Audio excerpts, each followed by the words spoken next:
Second world war کے بعد سب سے بڑا سرنڈر پاکستان آرمی نے کیا ڈھاکہ میں، اور وہ سرنڈر تھا جو بنگلہ دیش کے اندر جنگ آزادی لڑی گئی شیخ مجیب الرحمان کی قیادت میں۔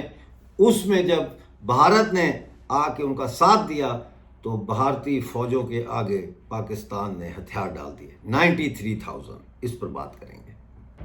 بلوچستان کے حالات سے ہر وقت باخبر رہنے کے لیے خبریں اور تجزیہ ڈاکٹر امجد ایوب مرزا پیش کرتے ہیں۔ پلیز چینل کو جوائن کیجیے۔ بنگلہ دیش کی جو تاریخ ہے آزادی کی، وہ خون سے لکھی گئی، بنگال کے لوگوں کے خون سے، بنگال کی عورتوں کی عزت کی عصمت دری سے وہ تاریخ لکھی گئی ہے۔ اور اگر کوئی یہ سمجھتا ہے کہ بنگلہ دیش کے لوگ پاکستان میں دوبارہ شامل ہوں گے تو میرا خیال ہے کہ وہ اس حقیقت کو نظر انداز کر رہے ہیں کہ بنگلہ دیش کے عوام جو ہے اس کا کوئی ایسا گھر نہیں ہے جہاں پہ کوئی پاکستانی فوج کے ہاتھوں شہید نہ ہوا ہو۔ ایسی صورتحال میں پاکستان کے ساتھ ایک نرم گوشہ دوستی یا پاکستان کے ساتھ کنفیڈریشن یا واپس پاکستان کی فیڈریشن میں آنا، یہ ایک خواب تو ہو سکتا ہے لیکن اس کو حقیقت میں تبدیل نہیں کیا جا سکتا۔ اب بات کرتے ہیں کہ ہوا کیا تھا۔ دیکھیے، پاکستان جب سے قائم ہوا ہے، یعنی انگریزوں نے جب سے پاکستان بنایا ہے اور دھوکے سے خیبر پختونخوا میں ایک جعلی ریفرنڈم کروایا گیا، بلوچستان پہ قبضہ کروایا گیا اور ریاست جموں کشمیر پہ بھی حملہ کروا کے اس کو بھی شامل کیا گیا، سندھ والوں کو دھوکے سے ان کی اسمبلی سے ووٹ پاس کروا کے ان کو شامل کروا کے یہ جو ایک مصنوعی جعلی اسلامی ریاست قائم کی گئی، اس میں دو مکتبہ فکر یعنی اسکول آف تھاٹ تھے جو پیرل چل رہے تھے اور وہ پاکستان کی ڈیسٹنی کو ڈیسائیڈ کرنے میں ایک بہت بڑا فیکٹر بنتے جا رہے تھے۔ ایک تھے وہ جو اسلام کو پاکستان کا ایک ایسا آئیڈیولوجیکل ویپن بنانا چاہتے تھے جس کے ذریعے ان تمام قوموں کو جو جبرن یا دھوکے سے پاکستان کے نقشے میں شامل کی گئیں، ان کو وہ جوڑ کے رکھیں اسلام کے نام پہ۔ اور دوسرے تھے جو کہہ رہے تھے کہ ڈیموکریٹس تھے، وہ کہہ رہے تھے کہ یہاں جمہوریت ہونی چاہیے، مذہب اور سیاست کو علیحدہ کرنا چاہیے، عوام کی حاکمیت ہونی چاہیے۔ یہ وہ زمانہ تھا 1960s کا جب یہ دو دھڑوں کی لڑائی بالکل اپنے پینیکل تک پہنچ گئی تھی، اور یہ بالکل ایک نقطہ عروج تھا 1968۔ یہ بھی ذہن میں رکھیں کہ وہ کولڈ وار کا بھی زمانہ تھا۔ ماؤ زیتونگ اس وقت چائنا میں زندہ تھے اور چین کے انقلاب کے بہت سارے اثرات تھے پاکستان پر، جس کے نتیجے میں پاکستان کی جو سیاست تھی بائیں بازو کی، اس میں بھی ماؤازم کا جو چھاپ ہے وہ ہمیں دکھتی ہے۔ نہ صرف پاکستان بلکہ بھارت میں بھی نیکسلائٹس اور دوسری جو کمیونسٹ تنظیمیں ہیں ان میں کئی ایسی تنظیمیں تھیں جن پر ماؤازم کی ہمیں چھاپ اس زمانے میں دکھتی تھی۔ سو مچ سو کہ جب ذوالفقار علی بھٹو جو پاکستان پیپلز پارٹی کے بانی تھے، جب وہ پبلک خطابات کرتے تھے تو ماؤ کی کیپ جو ہے وہ ماؤ کیپ پہنا کرتے تھے ایک سمبلزم کے طور پر، اور سوشلزم کا انہوں نے نعرہ دیا۔ لیکن انہوں نے جو منشور لکھا وہ بڑا ہی کنفیوزنگ تھا، آپس میں کنفیوزنگ تھا۔ مثال کے طور پر انہوں نے کہا کہ اسلام ہمارا دین ہے، تو اسلام کو سرکاری سطح پر دین بنانے سے جو ہے وہ پاکستان ایک اسلامک ریپبلک آف پاکستان بن گیا، تو وہ تو پیپلز ڈیموکریٹک پاکستان نہیں تھا، پیپلز ریپبلک آف پاکستان بھی نہیں تھا اور ڈیموکریٹک ریپبلک آف پاکستان بھی نہیں تھا۔ تو یہاں سے ایک اور تضاد پیدا ہو گیا، کیونکہ انہوں نے ساتھ کہا کہ سوشلزم ہماری معیشت ہے۔ تو سوشلزم اور اسلام کو اس طرح سے جوڑ کے انہوں نے کوشش کی کہ پاکستان کے اندر ایوب خان کے خلاف جو تحریک اٹھی تھی اس تحریک کو کنفیوز کیا جائے۔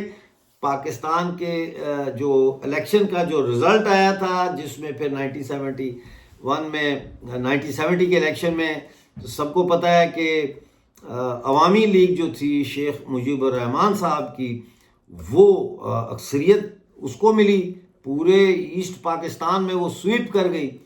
تو اب مسئلہ یہ تھا کہ بنگالیوں کو پنجاب کے لوگ، جو پنجاب کی فوج ہے، یہ بنگالیوں کو اقتدار منتقل نہیں کرنا چاہتی تھی کسی قیمت پہ بھی.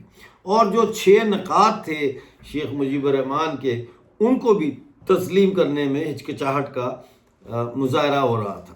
اس پورے سینیریو میں فیصلہ یہ کیا گیا کہ مشرقی پاکستان میں ایک بڑا ملٹری آپریشن کیا جائے، اور اس ملٹری آپریشن کی آڑ میں جو ہے وہ وہاں کی ڈیموکریٹک فورسز کو ویکن کیا جائے، کمزور کیا جائے، ختم کیا جائے، ان کی طاقت توڑ دی جائے.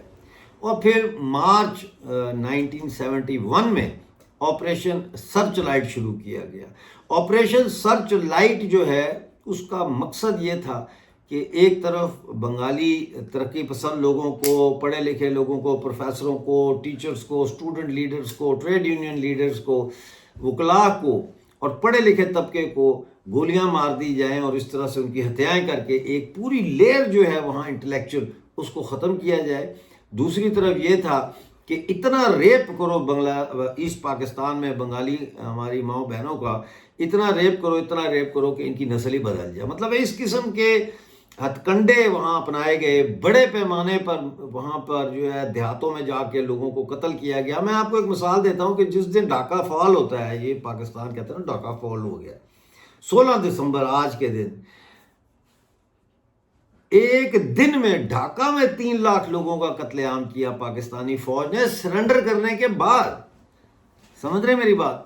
تو اب جب انہوں نے بھارت کے آگے سرنڈر کیا تو ایک بہت بڑا یہ مسئلہ تھا کہ پاکستانی فوج کا کیا کیا جائے، کیونکہ بنگالی تو ان کے خون کے پیاسے تھے، اور اگر یہ فوجی بنگالیوں کے ہاتھ لگ جاتے تو ایک بھی نہ بچتا. مطلب محاورتاً کہہ رہا ہوں کہ ایک بھی نہ بچتا.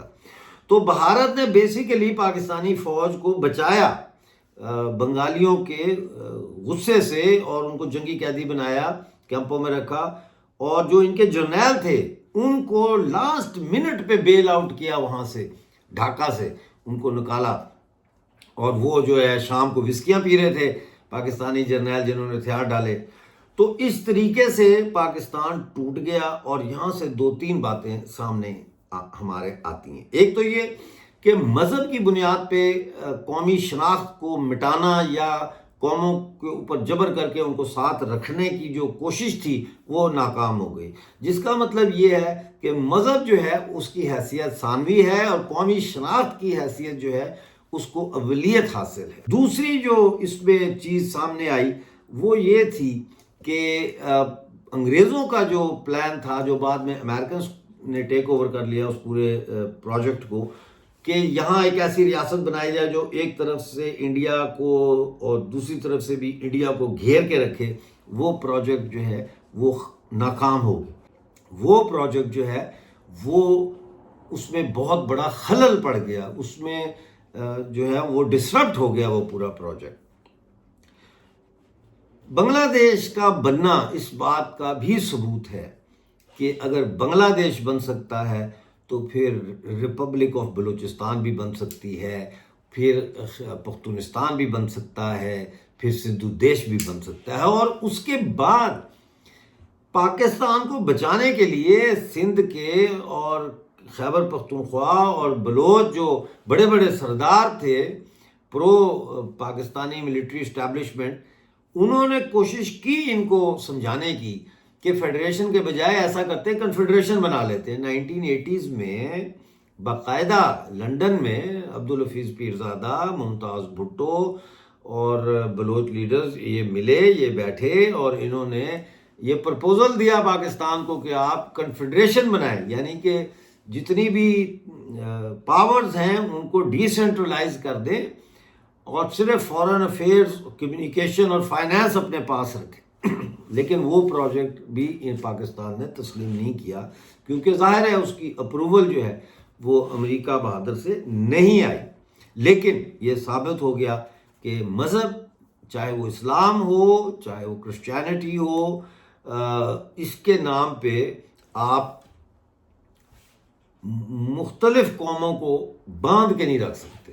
اور آج بھی ہم دیکھتے ہیں کہ بلوچستان کے اندر تحریک آزادی چل رہی ہے، اسی طرح سے پی ٹی ایم کی جو تحریک ہے، اور سندھ میں سندھو دیش کی جو تحریک ہے، اور عوامی ایکشن کمیٹی کی جو تحریک پی او جے کے میں چل رہی ہے، یہ سب تحریکیں سیکولر تحریکیں ہیں۔ یہ سب تحریکیں جو ہے یہ اسلام، بے شک ان کا مذہب ہوگا، یہ مسلمان ہیں ظاہر ہے، لیکن یہ اسلام کے نام پر قومی استحصال کی اجازت نہیں دے رہے۔